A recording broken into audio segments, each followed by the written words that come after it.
আসসালামু আলাইকুম রহমতুল্লাহ। আমরা এই মুহূর্তে যেখানে দাঁড়িয়ে আছি সেটা হচ্ছে আমাদের ভৈরবের ব্রিজ, মেঘনা নদীর ব্রিজ। আপনারা দেখতে পাচ্ছেন আমরা আসলে একটা নতুন বাংলাদেশ পেয়েছি। যেই বাংলাদেশ আমরা পেয়েছি, যেই প্রত্যাশিত যে বাংলাদেশ আমরা চেয়েছিলাম, এদেশে কালেমার পতাকা উড়বে ইনশাল্লাহ। আপনারা দেখতে পাচ্ছেন আমার পিছনে এবং সামনে কালেমার পতাকা ইনশাল্লাহ উঠতেছে। শুধু সময়ের অপেক্ষায় আমাদের খেলাফত, আমাদের যে উদ্দেশ্য, আমাদের যে জমিনে খেলাফত প্রতিষ্ঠা করা, ইনশাল্লাহ এই খেলাফত প্রতিষ্ঠা হবেই হবে ইনশাল্লাহ।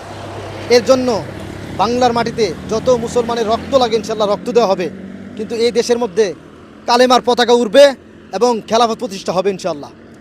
আমি আমার বক্তব্যের সাথে কারা কারা একমত, এর মধ্যে আমার এক বড় ভাই, ওনাকে আমি জিজ্ঞেস করতেছি, ভাই আমরা এখন ভৈরব ব্রিজে আছি, দর্শকও দেখতে পাচ্ছি, আপনিও দেখতে পাচ্ছেন, এবং নতুন বাংলাদেশে একজন দেখতে পাচ্ছেন কলেমার পতাকা উঠতেছে।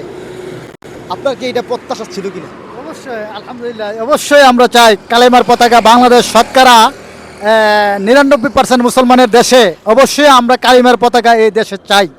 কারণ যদি নেইমার, মেসি তাদের পতাকা উঠতে পারে, বাংলাদেশের মধ্যে হাজার হাজার লক্ষ লক্ষ যুবক তাদের পতাকা নিয়ে হাজারি করতে পারে, আমরা মুসলমান একজন আলেম হিসেবে আমাদের কর্তব্য দায়িত্ব কালিমার পতাকা উড়ানো এবং কালিমার পতাকা লা ইলাহা ইল্লাল্লাহু মুহাম্মাদুর রাসূলুল্লাহ, এই পতাকা শুধু উড়াবো না এবং অন্তরের ভিতরে অনুধাবন করতে হবে।